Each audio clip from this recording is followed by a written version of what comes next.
So we got a question from, she says, Ben has said Joe Biden could be a real challenge for Trump in 2020. Do you think the Democrats could put up Biden in 2020 with any shred of legitimacy, considering he's an old white dude?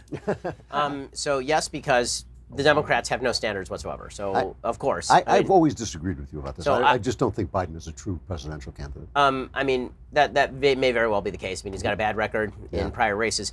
He does have more blue-collar appeal than any of the other Democrats they're talking about right now. He does have a history of being clubbed over the head and surviving, which does mean something. It makes him a baby seal, I think. That's except that he survives, right? Exactly. And that really is the thing. Like he's not associated with the Obama glamour. That's the thing he has going. Well, I think there's something else that he has going for him too, and that is that President Trump has one particular specialty, and that is he can drag any human being down into the mud with him.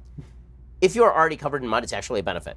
If people think that you're clean as the driven snow, you're Kamala Harris or something, and then Trump starts throwing mud all over you, suddenly your image plummets. And it's that directional plummet in image that actually damages in a presidential race. Yeah. Everybody knows Joe Biden. Everybody has an opinion about Joe Biden. Those opinions aren't probably really going to change about Joe Biden. If it turns into a poop fight with Joe Biden, that is what it is. You know, I still think that he is.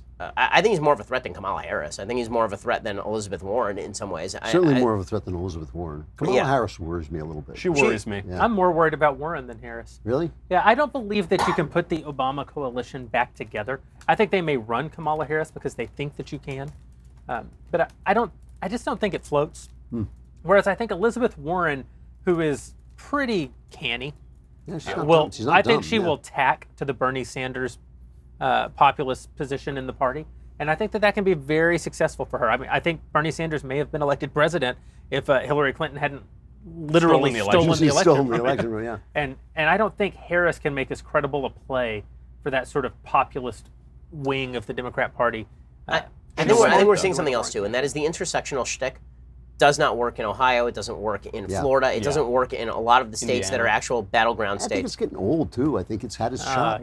I mean, and that's again, if Democrats are smart, what they're going to learn from tonight is that the districts they're winning are moderate districts with moderate candidates. They're not winning with these radical left crazies. Well, they keep doing this though, that they keep running these moderate candidates and then soiling them by forcing them to follow the Nancy Pelosi trail. That's what happened to the Blue Dogs. All the Blue Dogs were excised from Congress when people realized that blue as they were voting the radical left line. And that's the thing. So you put these guys up and then you destroy them by not letting them vote their conscience. If they started to vote their conscience, the whole tenor of Congress would If you change. say that too many times, Donald Trump literally walks out, stands in the back of the room and causes you to be booed and almost lose a race in Texas. Colton, give us another question. So we got another question from Eli. And you guys might have talked about this a little bit earlier. He says, do you think Beto O'Rourke remains a threat after this loss, or does he fade into obscurity by the time he can run again? I think we've basically covered it, so I don't want to spend too much time on it. But Beto O'Rourke is a talented and gifted politician.